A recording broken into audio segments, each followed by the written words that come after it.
미국 한국 국경지대에 어둠이 깔렸다.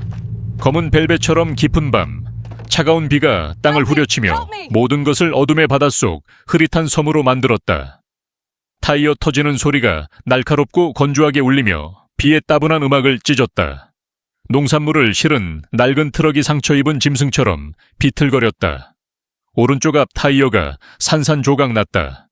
핸들이 세게 흔들렸지만 운전자의 손은 이상할 정도로 침착하게 핸들을 꽉 잡았다. 트럭은 길게 미끄러지며 금속이 긁히는 소름 끼치는 소리를 내며 철조망 울타리에 쾅 부딪혔다. 정적. 오직 캐빈 지붕 위로 떨어지는 빗소리와 엔진이 꺼지는 소리만 남았다. 트럭 문이 열리고 한 남자가 내렸다. 강인한 체구, 감정을 드러내지 않는 얼굴. 그는 한국 특수요원 지훈, 코드명 강이었다. 미국에서 가장 잔혹한 인신매매 두목 마커스의 소굴로 들어가는 첫걸음을 내딛는 중이었다. 그는 낡은 운전사 재킷을 입고 영어 억양이 어색한 욕설을 중얼거렸다. 길가 식당에서 새어나오는 노란 불빛 속 밤을 찢는 비명소리가 울렸다. 수민아, 어디 있니? 한국 소녀가 사라졌고 이는 지훈의 계획 속 미끼였다. 그가 의심받도록 연출된 완벽한 무대였다. 혼란이 풀숲의 불길처럼 번졌다. 식당에서 사람들이 뛰쳐나왔고 한국인 어머니 민지는 빗속에서 미친 듯이 딸의 이름을 부르며 달렸다. 그녀의 얼굴엔 눈물과 빗물이 뒤섞였다. 지훈은 망가진 트럭 옆에 꼼짝없이 서서 빗속 사람들의 얼굴을 훑었다. 급류 속 고요한 바위 같았다. 두 대의 경찰차가 사이렌을 울리며 도착했고 빨강파랑 불빛이 젖은 도로 위를 어지럽게 비췄다. 나이든 경찰서장 톰슨이 피곤한 모습으로 채서 내렸고 그 뒤를 젊은 부관 로이가 따랐다. 로이의 눈은 판단으로 가득했다. 로이는 현장에서 유일한 아시아인 지훈을 주목했다. 거기 움직이지 마. 그의 목소리가 날카로웠고 손은 총 손잡이에 얹혔다. 신분증 내놔. 지훈은 천천히 지갑을 꺼내 구겨진 운전면허증을 내밀며 타이어 펑크와 불운한 화물 운송에 대해 어설픈 영어로 설명했다. 하지만 말할수록 그는 더 의심스러워졌다. 민지가 달려들며 떨리는 손가락으로 그를 가리켰다. 저놈이에요. 저놈이 내 딸을 봤어요. 비난은 판결 같았다. 로이가 지훈을 트럭에 밀치며 수갑을 채웠다. 군중은 분노로 웅성거렸고 공기는 폭력으로 터질 듯했다. 톰슨은 지훈의 눈을 봤다. 범죄자의 두려움도 억울한 자의 당황도 없는 무섭도록 텅 빈 눈빛이었다. 지훈이 끌려가며 실수로 넘어졌다. 그의 신발, 뒤축이 진을 위를 길게 갈아 물웅덩이 옆 낯선 타이어 자국을 지웠다. 진짜 범죄 조직으로 이어지는 증거였다. 누구도 눈치채지 못했고 톰슨만 잠시 멈칫하며 새 진흙 자국을 봤다. 의심이 스쳤지만 그는 수십 년 경력에 비추어 너무 예민한 거라 치부했다. 지훈은 경찰차에 실렸고 깜빡이는 불빛이 그의 침착한 얼굴을 비췄다. 차 안에서 지훈은 조용히 앉아 비 내리는 창밖을 바라봤다. 서툰 운전사 껍데기 아래 그의 뇌는 멈추지 않고 현장을 재구성하며 모든 눈빛과 말을 분석했다. 미끼는 던져졌고 큰 물고기가 곧 걸려들 터였다. 그의 손가락이 좌석에 가볍게 두드렸다. 짧게 3번, 길게 1번, 짧게 2번. 침묵 속 암호화된 메시지였다. 70이 시간의 잠없는 싸움이 시작되었다. 어둠 속에서 지훈은 침착함이 가장 강력한 무기임을 알았다. 그는 멀리서 미소 짓는 마커스와 맞설 준비가 되어 있었다. 작은 경찰서의 신문실은 낡은 커피와 싸구려 담배 냄새, 절망이 뒤섞인 숨막히는 공기로 가득했다. 천장의 형광등이 깜빡이며 황토색 벽에 기묘한 그림자를 춤추게 했다. 한국 특수요원 지훈, 코드명 강은 차가운 철제 의자에 앉아 손목이 책상의 수갑으로 묶여 있었다. 그는 고개를 숙이고 운명을 받아들인 듯 보였다. 맞은편에 부관 로이가 다리를 책상에 올리고 앉아 펜을 돌리며 경멸 어린 눈으로 말했다. 다시 말해봐. 로이가 시작했다. 지루함과 멸시가 섞인 목소리로. 왜 하필 아이가 사라진 그 순간 거기 있었지? 지훈이 고개를 들며 당황한 눈빛을 띄었다. 저는 그냥 운전사예요. 타이어가 터졌을 뿐이에요. 아무것도 몰라요. 그는 어설픈 영어로 떨리는 목소리로 대답했다. 로이가 건조하게 웃었다. 동화 같은 이야기네. 내가 그걸 믿을 것 같아. 너희 아시아 놈들은 다 교활하지. 방 안 긴장이 점점 무거워졌다. 로이가 펜을 책상에 쾅 내리치며 소리는 총성 같았다. 애가 어디 있지? 그가 으르렁거렸다. 눈빛은 칼처럼 날카로웠다. 지우는 고개를 저으며 반복했다. 모릅니다. 정말 모릅니다. 일반 교리 밖에서 경찰서장 톰슨이 조용히 관찰했다. 그는 로이의 공격적인 신문 방식을 좋아하지 않았다. 의심만 키울 뿐이었다. 하지만 그는 지훈의 숨소리가 이상할 정도로 일정하다는 걸 알아챘다. 어깨는 두려움으로 떨리는 듯 했지만 책상 아래 수갑 찬 손은 긴장 없이 느슨했다. 톰슨은 눈을 가늘게 뜨며 뭔가 잘못됐다는 느낌을 받았지만 아직 이름을 붙일 수 없었다. 문이 벌컥 열렸다. 수민의 어머니 민지가 여경에 부축을 받으며 들어왔다. 울어서 부은 얼굴, 붉은 눈으로 지훈을 노려보며 먹어 삼킬 듯했다. 내 딸을 돌려줘. 그녀가 소리치며 지훈에게 달려들려 했지만 붙잡혔다. 너 뭐 했어? 이 악마야. 지훈은 의자에서 뒤로 물러나며 몸을 웅크리고 극도의 공포를 드러냈다. 저 아무것도 안 했어요. 그가 더듬거렸다. 로이는 승리감에 미소 지으며 이 감정적 장면이 용의자의 의지를 꺾을 거라 믿었다. 봤지? 더는 못 빠져나가. 그는 다시 책상을 치며 지훈에게 수민의 행방을 캐물었다. 하지만 지훈은 고개를 저으며 모릅니다만 반복했다. 긴장이 절정에 달한 순간 문이 다시 열렸다. 키 큰 남자가 값비싼 정장을 입고 들어왔다. 흰머리가 단정히 빗겨있고 얼굴은 품이 있지만 차가웠다. 그는 따뜻함 없는 전문적인 미소를 지었다. 좋은 저녁입니다, 신사분들. 저는 강 씨를 대리하는 변호사입니다.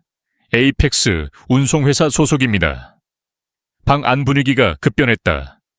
로이는 다리를 책상에서 내리고 자신만만하던 표정이 짜증으로 바뀌었다.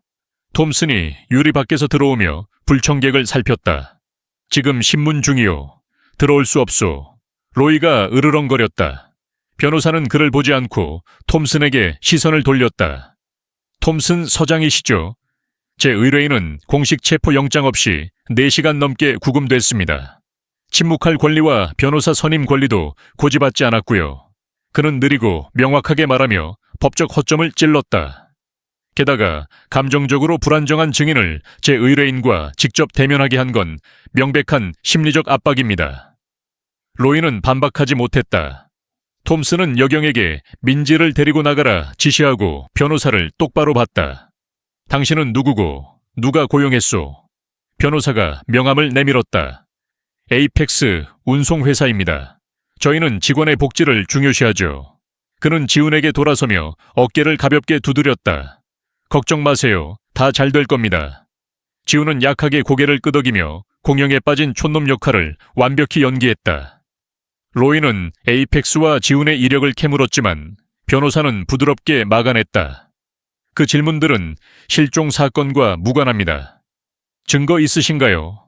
지문. 아이를 납치한 목격자. 로이에게는 우영과 어머니의 고발뿐이었다. 톰슨은 신문이 막다른 길에 이르렀음을 깨닫고 종료를 지시했다. 추가 조사를 위해 그를 구금하겠소.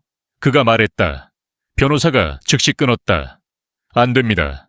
증거 없으면 구금할 권한 없습니다. 지금 보석 절차를 밟겠습니다. 지훈은 임시 감방으로 돌아갔고 철문이 쾅 닫혔다. 혼자가 되자 그의 두려운 표정이 사라졌다. 그는 눈을 감고 깊게 숨을 쉬며 손가락으로 침대 프레임에 가볍게 두드렸다. 짧게 3번, 길게 1번. 아무 메시지. 2단계 시작. 어둠 속에서 지우는 법이 악용될 수 있지만 지혜가 판을 뒤집을 것임을 알았다. 임시 감방의 어둠은 지훈에게 익숙한 친구였다. 축축한 콘크리트 냄새와 차가운 공기가 그를 감쌌고 자신으로 돌아가게 했다. 그는 차가운 벽에 머리를 기대고 눈을 감았다. 기억이 날카로운 파편처럼 밀려왔다. 뒤섞인 조각들로 버려진 삶의 단편들이 그의 마음속에서 반짝였다. 초록빛 기억이 떠올랐다. 국가정보원 NIS의 혹독한 훈련에서 지늘기 얼굴에 묻고 얼어붙는 늪을 기어갔다. 멀리서 연습용 총소리가 날카롭게 울렸다. 얼굴이 강철 같은 지휘관이 소리쳤다. 빨리, 지훈! 적은 쉴 틈을 주지 않아. 그는 대답 없이 총을 꽉 쥐고 추위와 피로에 맞서 근육을 긴장시켰다. 정글에서 그는 유령처럼 움직이는 법, 바람 소리를 듣는 법, 땅 위 흔적을 읽는 법을 배웠다. 불필요한 소음 하나가 사형 선고가 될 수 있었다. 그는 진정한 힘은 근육이 아니라 냉정한 머리와 모든 수를 계산하는 능력에 있음을 알았다. 지훈은 훈련생 중 최고였다. 싸우고 이기도록 단련된 완벽한 기계였다. 기억은 잿빛으로 바뀌었다. 낯선 도시의 좁은 골목, 화약과 피비린내가 공기를 채웠다. 지훈과 절친 민우는 버려진 건물에 포위당했다. 민우는 팔에서 피를 흘리며도 낙관적인 미소를 지었다. 우린 빠져나갈 거야, 지훈. 그가 가볍게 말했다. 오늘 밤엔 술 한잔 해야지. 하지만 지훈은 잘못 계산했다. 적의 술을 과소평가하고 불완전한 정보로 명령을 내렸다. 수류탄이 날아들며 밤을 갈랐다. 그는 민우를 밀쳤지만 충분히 빠르지 않았다. 마지막 장면은 민우의 커진 눈, 무언가를 말하려는 듯한 눈빛, 그리고 서서히 감기는 눈이었다. 그의 미소는 영원히 꺼졌다. 그 고통은 지훈의 영혼에 지워지지 않는 흉터로 남았다. 그는 더 이상 많이 웃지 않았고 냉정하고 말이 적어졌다. 정확성에 집착하며 이후 모든 임무를 세세히 계획했다. 다시는 실수하지 않겠다고 다짐했다. 가장 선명한 기억이 떠올랐다. 니시 본부의 비밀 회의실. 날카로운 눈빛의 장군이 책상에 파일을 놓았다. 수십 명의 한국 아이들 사진, 순진한 얼굴들이 흔적 없이 사라졌다. 이 아이들은 국경을 넘어 상품처럼 팔리고 있어. 장군이 낮은 목소리로 말했다. 이 조직을 이끄는 미국인 마커스는 똑똑하고 신중하며 극도로 잔인하다. 그는 지훈을 똑바로 보았다. 이건 단독 임무다. 지원도 공식 후원도 없다. 붙잡히면 우리는 너와 무관하다고 할 거다. 너에겐 너의 머리뿐이다. 지훈은 사진을 보며 가슴이 조여왔다. 그 아이들 속에 민우의 모습을 보았다. 빼앗긴 순수함. 그는 망설임 없이 고개를 끄덕였다. 임무를 받겠습니다. 트럭 사고, 수민의 실종, 모두 마커스에게 자연스럽게 접근하기 위해 치밀히 짠 연극이었다. 수민과 어머니 민지는 용감한 자원봉사자, 계획의 핵심 고리였다. 지훈은 미끼이자 사냥꾼, 무리에서 떨어진 양 역할을 하며 우두머리 늑대의 눈에 들었다. 열쇠 소리가 지훈을 현실로 끌어당겼다. 그는 눈을 뜨며 냉정한 표정을 지우고 강이라는 겁먹은 운전사의 얼굴로 돌아갔다. 문이 열리고 에이펙스 변호사가 미소 지으며 섰다. 가자, 강씨, 자유다. 지훈은 떨리는 발걸음으로 감방을 나와 빛을 향해 걸었다. 하지만 동시에 적의 어둠 속으로 더 깊이 들어갔다. 진짜 연극이 시작되었다. 그는 동료의 피로 단련된 신중함이 이 미로를 헤쳐나가게 할 것임을 알았다. 검은 차가 조용히 밤을 가르며 국경 마을의 희미한 불빛을 뒤로 했다. 에이펙스 운송회사의 변호사가 말없이 운전하며 어두운 길에 집중했다. 지훈, 코드명 강은 조수석에 앉아 창밖을 바라봤다. 그의 눈은 짙은 어둠에 고정되어 있었다. 그는 호재를 벗어난 운전사의 얼굴을 유지하며 안도와 두려움이 섞인 표정을 지었다. 하지만 속으로는 모든 감각이 활시위처럼 팽팽했다. 그는 커브마다, 이정표마다 기억하며 머릿속으로 경로를 그렸다. 차는 불빛 없는 흙길로 들어섰고 황량한 지역 깊숙이 들어갔다. 마침내 거대한 철문 앞에 멈췄다. 표지판도 주소도 없는 높은 콘크리트 벽과 날카로운 철조망만 있었다. 보안 카메라가 차를 향해 돌았고 무거운 삐걱 소리와 함께 문이 열렸다. 강렬한 헤드라이트 아래 넓은 창고가 드러났다. 지훈은 변호사를 따라 안으로 들어갔다. 차갑고 기름과 금속 냄새가 진동했다. 근육질의 건장한 남자들이 컨테이너에서 상자를 내리며 일손을 멈추고 지훈을 적대적인 눈으로 훑었다. 대머리에 얼굴에 긴 흉터가 있는 거대한 남자가 다가왔다. 마커스의 오른팔, 잔혹하고 충성스러운 헥터였다. 이게 그 운전사냐? 헥터가 묵직한 목소리로 물었다. 그는 지훈을 위아래로 훑으며 비밀을 벗기려는 듯했다. 변호사가 고개를 끄덕였다. 주인님이 만나고 싶어 하신다. 헥터는 경멸의 미소를 띄었다. 운 좋은 쥐새끼로군. 그가 으르렁거렸다. 여기선 가치를 증명해야 한다. 쓸모없는 놈은 자리 없다. 헥터는 창고 구석을 가리켰다. 더러운 무릉덩이와 마른 핏자국이 바닥에 있었다. 저기 치워. 그는 명령했다. 요구가 아닌 모욕이었다. 지우는 말없이 양동이와 걸레를 가져왔다. 그는 성실히 바닥을 닦으며 두려움에 복종하는 척했다. 하지만 닦는 동안 눈은 주변을 빠르게 훑었다. 사람 수, 보안 카메라 위치, 출입구, 상자 속 화물을 기록했다.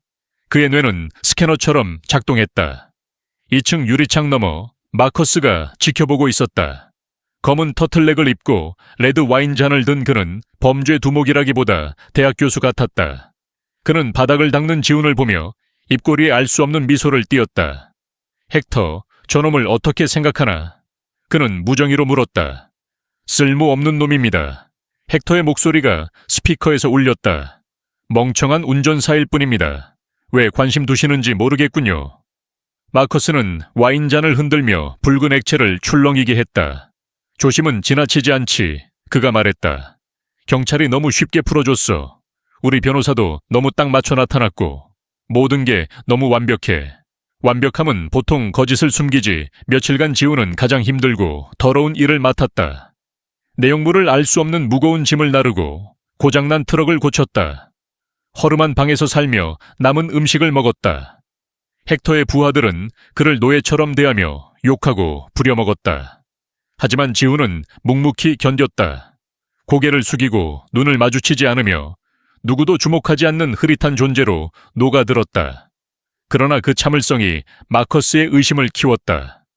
평범한 자는 벼랑 끝에서 반항하거나 무너지지만 이 운전사는 지나치게 침착했다. 지훈은 시험받고 있음을 알았다. 모든 행동과 말이 관찰되고 있었다. 그는 완벽히 연기하며 허점을 보이지 않고 우두머리 늑대의 속을 깊숙이 들어갈 기회를 기다렸다. 늦은 밤, 창고는 고요에 잠겼고 바람이 틈새로 차갑게 울부짖었다. 코드명 강인 지훈은 어두운 구석에서 낡은 트럭을 닦고 있었다. 그때 마커스의 오른팔 헥터가 나타났다. 그는 지훈에게 권총을 던졌고 희미한 불빛 아래 금속이 번쩍였다. 이거 쓸 줄 아나? 헥터가 위협적인 낮은 목소리로 물었다. 지훈은 깜짝 놀라 떨리는 손으로 총을 잡으며 공포 어린 눈빛을 띄었다. 저는 그냥 운전사예요. 그가 더듬거리며 목소리가 갈라졌다. 헥터가 큰 소리로 웃었다. 그 웃음이 차가운 공간에 메아리 쳤다. 오늘은 운전 안 해. 처리할 물건이 있다. 따라와 지훈의 심장이 세게 뛰었다. 두려움 때문이 아니었다. 그는 이것이 마지막 시험, 피로 물든 시험임을 알았다. 이겨내지 못하면 그가 처리당할 것이다. 헥터는 지훈을 시끄러운 창고 밖으로 이끌며 마당 구석의 차가운 컨테이너로 향했다. 밤의 공기는 얼음 같았지만 헥터의 냉기는 더 무서웠다.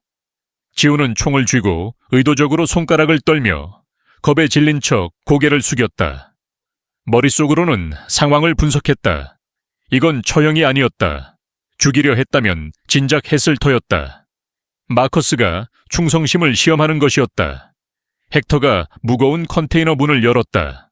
안에는 의자에 묶인 남자가 있었다. 입은 테이프로 막히고 얼굴은 멍투성이었다. 그는 마커스의 부하로 경찰에 정보를 넘긴 혐의를 받았다. 내 물건이다.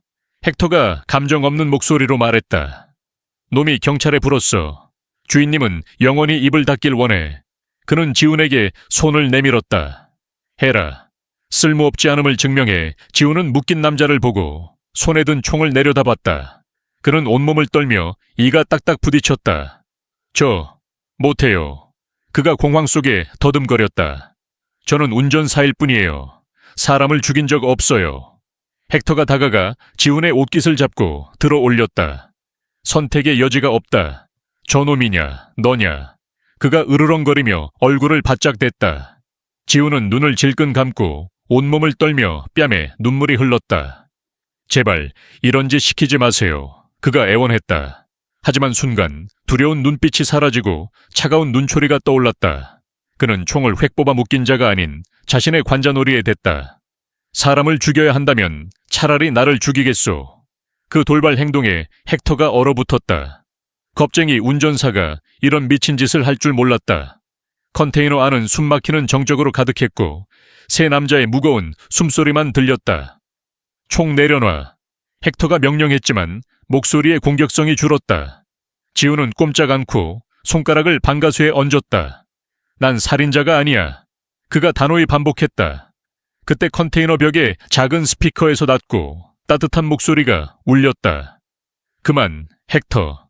충분해. 마커스의 목소리였다. 그는 카메라로 모든 걸 지켜봤다. 저를 데려와. 헥터는 분노와 약간의 존경이 섞인 눈으로 지훈을 보며 총을 빼앗고 끌고 갔다. 지훈은 연기를 유지하며 살짝 떨며 따라갔다. 그는 명령에 따르지 않고 저항함으로써 시험을 통과했음을 알았다. 마커스의 사무실은 바깥의 혼란과 정반대였다. 참나무 바닥, 큰 책상, 천장까지 닿는 책장. 마커스는 안락 의자에 앉아 창밖을 바라보고 있었다. 둘이서 얘기하자. 그가 명령했다. 헥터가 지훈을 흘깃 보고 나갔다. 마커스가 의자를 돌리며 날카로운 눈으로 지훈을 꿰뚫었다. 앉아. 그가 맞은편 의자를 가리켰다. 지훈은 조심스레 앉아 두 손을 무릎에 얹었다. 마커스가 알 수 없는 미소를 띄었다. 방금 연극 잘했군. 그가 담담히 말했다. 정말 죽음을 택할 만큼 사람을 안 죽이는 건지 아니면 뛰어난 배우인지. 지훈은 고개를 숙이고 침묵했다. 이제부터 말 한마디가 양날의 칼임을 알았다. 그는 늑대 속을 깊숙이 들어왔고 저항의 용기가 이 판에서 살아남는 열쇠였다. 지훈, 코드명 강은 이제 마커스의 측근이 되어 그의 전용차를 몰고 중요한 회의에서 뒤에 섰다. 이 변화는 마커스의 오랜 오른팔 헥터에게 따귀 같은 모욕이었다. 그가 자랑스러워하던 자리가 며칠 전까지만 해도 바닥을 닦던 아시아인 운전색에 흔들렸다. 헥터는 적대감을 숨기지 않았다. 그의 눈은 단검 같았고 강이 겁먹은 척하는 껍질을 뚫을 듯했다. 마커스가 강에게 명령할 때마다 헥터는 끼어들어 자신이 더 유능함을 보이려 했다. 그는 강의 그림자가 되어 모든 행동을 감시하며 실수를 기다렸다. 지훈은 위험을 알았지만 피하는 대신 헥터의 적대감을 도구로 삼았다. 그는 복종하는 태도를 유지하고 헥터 앞에서 겁먹은 척하며 그의 자만심을 부추겼다. 강은 운 좋은 멍청이로 보이게 하여 헥터를 조종하기 쉬운 먹잇감으로 만들었다. 그것이 그가 짠 덫이었다. 어느 아침 마커스가 지훈을 사무실로 불렀다. 그는 참나무 책상에 앉아 침착한 목소리로 말했다. 오늘 항구에 특별한 화물이 간다. 가서 모든 게 순조롭게 진행되도록 해라. 그는 서류 가방을 건넸다. 정보는 전부 여기 있다. 곁에 있던 헥터가 모든 걸 들었고 질투의 눈빛이 번쩍였다. 강이 떠나자 헥터는 항구의 부에게 전화했다. 그 화물의 문제를 일으켜 지연시키고 새 운전색에 죄를 뒤집어 씌워. 지훈은 항구로 차를 몰았지만 약속 장소로 직행하지 않았다. 근처 카페에 멈춰 서류 가방을 열었다. 일정, 컨테이너 번호, 통관 서류가 있었다. 그는 작은 디테일을 발견했다. 다른 색 잉크로 수정된 숫자. 헥터가 시간을 어긋나게 하고 잘못된 컨테이너를 받도록 함정을 판 것이었다. 지훈은 조용히 생각했다. 마커스에게 확인 전화하면 헥터가 의심할 터였다.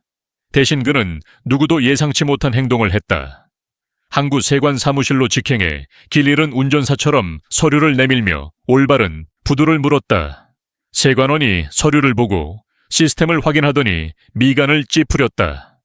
이 서류에 문제가 있어요. 컨테이너 번호가 일정과 안 맞아요. 지훈은 당황한 척했다. 정말요? 상사가 준 건데. 그는 성실하지만 멍청한 직원 역할을 했다. 이 일은 주목받았고 세관은 마커스의 위장 운송회사에 연락해 확인했다. 그 전화는 마커스 사무실로 갔다. 그는 혼란에 대한 보고를 받았고 잘못은 서류를 준비한 헥터에게 있었다. 지훈이 창고로 돌아왔을 때 헥터는 사무실에서 마커스에게 호되게 꾸중당하고 있었다. 이렇게 단순한 일을 망치다니. 마커스가 얼음처럼 차갑게 소리쳤다. 이 지연이 얼마나 손해인지 아나. 헥터는 고개를 숙이고 분노에 찬 눈으로 문 밖에 무표정한 지훈을 흘끗 봤다. 지훈은 아무것도 하지 않았다. 그는 멍청하게 명령을 따랐을 뿐 그 멍청함이 헥터의 음모를 드러냈다. 이 사건은 마커스와 헥터 사이의 갈등을 깊게 했다. 마커스는 오른팔에 대한 신뢰를 잃기 시작했고 헥터의 강에 대한 증오는 극에 달했다. 지훈은 손가락 하나 까딱 않고 적의 내부를 갈라놓는 쐐기가 되었다. 복도에 조용히 서서 눈을 내리깔았지만 그의 머릿속은 소용돌이쳤다. 헥터는 이제 언제든 물어뜯을 미친 개였지만 쉽게 유인당할 먹잇감이기도 했다. 지훈은 한 수 더 나아갔다. 그는 적의 질투와 어리석음을 비추는 거울이 되어 그들이 스스로를 파괴하게 했다. 아직 많은 수가 남았고 그는 서툰 운전사 껍질을 유지하며 다음 단계를 준비했다. 넓은 창고에서 코드명 강인 지훈은 여전히 흐릿한 운전사 역할을 했지만 그의 눈은 마커스 조직의 또 다른 인물을 주목했다. 한국계 젊은 여성이자 회계사인 수정이었다. 그녀는 늘 고개를 숙이고 지나갔고 눈에는 끊임없는 두려움이 담겨 있었다. 마치 새장에 갇힌 새 같았다. 지훈은 그녀가 강제로 이 범죄 제국에 갇힌 피해자임을 알았다. 어느 오후 마커스가 지훈에게 수정의 사무실로 가서 송장을 가져오라고 지시했다. 그는 좁은 방으로 들어갔다. 낡은 종이 냄새와 탁상 램프의 희미한 빛이 숨 막히게 했다. 수정은 깜짝 놀라 책상 위 서류를 급히 정리하며 손을 떨었다. 창문턱에는 잎이 노랗게 마른 작은 화분이 있었다. 지훈은 조용히 기다리며 서류가 아닌 화분에 시선을 멈췄다. 물 줘야겠어요. 그가 짧은 한국어로 말했다. 수정은 멈칫하며 고개를 들었고 놀란 눈이 커졌다. 이 지옥 같은 곳에서 처음 듣는 모국어였다. 순간 수정 주위의 두려움의 벽이 무너졌다. 그녀는 지훈을 보며 범죄자가 아닌 자신처럼 갇힌 동포를 보았다. 지훈은 더 말하지 않고 화분과 그녀를 보며 가볍게 고개를 끄덕였다. 말없는 약속 같았다. 그는 수정이 준 송장을 받아 돌아섰다. 수정은 그의 뒷모습을 보며 심장이 쿵쾅거렸다. 차가운 마음에 작은 희망이 싹 텄다. 지훈이 문을 나서자 수정은 생애 가장 대담한 결정을 내렸다. 그녀는 작은 종이에 숫자를 급히 적어 뭉쳤다. 지훈을 따라가 펜을 떨어뜨린 척했다. 둘 다 주우러 몸을 숙이자 그녀는 종이를 그의 손바닥에 재빨리 쑤셔 넣었다. 조심해요. 그녀가 한국어로 속삭이며 겁에 질린 얼굴로 돌아갔다. 지훈은 표정 변화 없이 종이를 꽉 쥐고 걸어갔다. 허름한 방으로 돌아온 지훈은 밤이 깊기를 기다렸다. 트럭 드나드는 소리, 시끄러운 웃음, 금속 부딪히는 소리가 야간 근무의 고요로 잦아들었다. 그제야 그는 손을 펼쳤다. 수정의 종이는 땀으로 젖었지만 숫자는 선명했다. 무선 주파수와 시간. 그는 즉시 해독했다. 조직의 극빛 통신 채널로. 몇 시간 후 시작이었다. 그가 목숨 걸고 찾던 열쇠였다. 하지만 그 채널을 어떻게 들을 것인가? 개인 통신 장비는 몰수당했고 창고는 신호를 차단하는 방해 시스템이 있었다. 지훈은 방을 둘러보다 폐품 더미가 보이는 창문에 멈췄다. 자비를 하며 본 폐차된 트럭을 떠올렸다. 계획이 머릿속에 그려졌다. 다음 날 아침 마커스를 회의에 데려가며 지훈은 대담한 행동을 했다. 그는 엔진의 작은 도선을 교묘히 끊었다. 고급차가 갑자기 덜컥거리며 기침하듯 멈췄다. 마커스가 짜증을 냈다. 무슨 일이야? 지훈은 보닛을 열고 점검하는 척하며 걱정스러운 얼굴로 돌아왔다. 사장님, 점화 장치 문제 같습니다. 임시로 고칠 수 있지만 부품이 필요해요. 폐품 더미에 같은 트럭이 있었어요. 바쁜 마커스는 별 생각 없이 말했다. 좋아, 빨리 해. 지훈은 평소 주목받지 않던 폐품 더미에 접근했다. 먼지와 거미줄 덮인 트럭을 찾아 캐빈에 올라탔다. 그는 제어판을 열어 장거리 트럭용 낡은 라디오를 발견했다. 숨을 죽이고 전선을 연결하자 라디오 화면이 희미하게 빛났다. 그는 수정의 주파수를 맞췄다. 시계는 약속 시간을 몇 분 남겼다. 그는 차 안에서 찾은 낡은 이어폰을 꽂고 기다렸다. 정각의 치직 소리가 나더니 암호화된 대화가 들렸다. 특별 화물, 수민을 포함한 아이들에 대한 계획이었다. 지훈은 가장 중요한 정보를 얻었고 어둠 속에서 뜻밖의 동맹과 희망의 빛을 찾았다. 미국-한국 국경의 새벽이 잿빛 하늘을 물들였다. 코드명 강인 지훈이 모는 검은 차가 한적한 고속도로를 달려 기차역으로 향했다. 마커스는 뒷좌석에 앉아 여유로운 표정으로 고전음악을 흥얼거리며 옆에 놓인 가죽 가방을 손가락으로 두드렸다. 그에게 오늘은 승리의 날이었다. 마지막 화물, 수민을 포함한 아이들, 이 막대한 이익을 안기고 그는 아무도 찾지 못할 곳에서 부유한 삶을 즐기려 했다. 지훈은 백미러로 마커스를 보았다. 그의 눈에 담긴 자만심을 읽었다. 마커스는 이 무해한 아시아인 운전사까지 모든 걸 통제한다고 믿었다. 하지만 그가 몰랐던 건 어젯밤 그가 잠든 사이 한국계 회계사 수정이 움직였다는 것이다. 그녀는 돈 세탁 거래, 유령 계좌, 위장 회사 증거를 작은 USB에 복사해 창문턱에 시든 화분 아래 숨겼다. 지훈이 가져갈 곳이었다. 앞 주유소에 세워 마커스가 갑자기 말했다. 커피 마시고 싶다. 차가 느려지며 익숙한 주유소로 들어섰다. 모든 일이 시작된 곳이었다. 마커스가 커피를 사러 들어가자 지훈은 차에 남았다. 그는 싸구려 전화기를 꺼내 배터리를 뺐다. 배터리 아래 수정의 USB가 있었다. 그는 작은 카드 리더기에 USB를 연결해 전화기로 데이터를 안전한 클라우드 서버에 업로드했다. 몇 번의 조작으로 데이터는 세 곳으로 전송되었다. FBI의 암호화된 이메일, 전국 최대 신문의 익명사서함, 그리고 가장 중요한 세무당국의 시스템. 이건 치명타였다. 마커스는 인신매매에서 벗어날지 몰라도 이 나라에서 세금 포탈은 피할 수 없었다. 마커스가 커피를 들고 돌아왔을 때 모든 게 끝났다. 그는 여전히 미소 지으며 자신이 승자라 믿었다. 차가 다시 달렸다. 기차역 몇 마일 앞에서 마커스의 전화가 울렸다.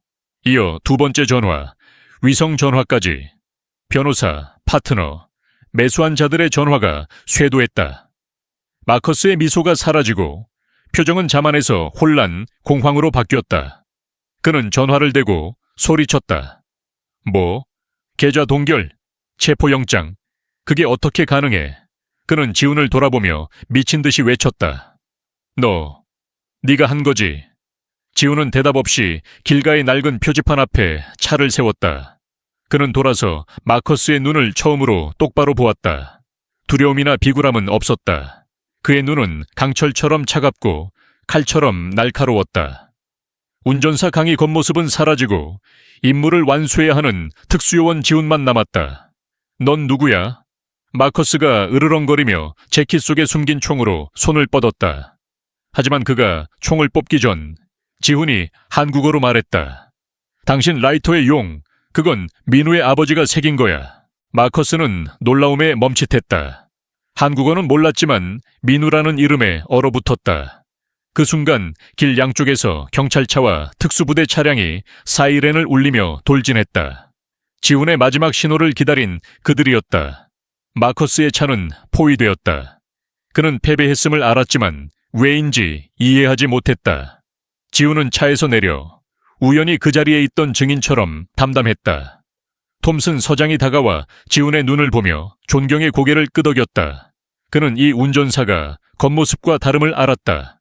마커스는 차에서 끌려 나왔고 얼굴은 믿을 수 없는 충격으로 굳었다. 헥터와 창고의 부하들도 동시다발적 급습으로 체포되었다.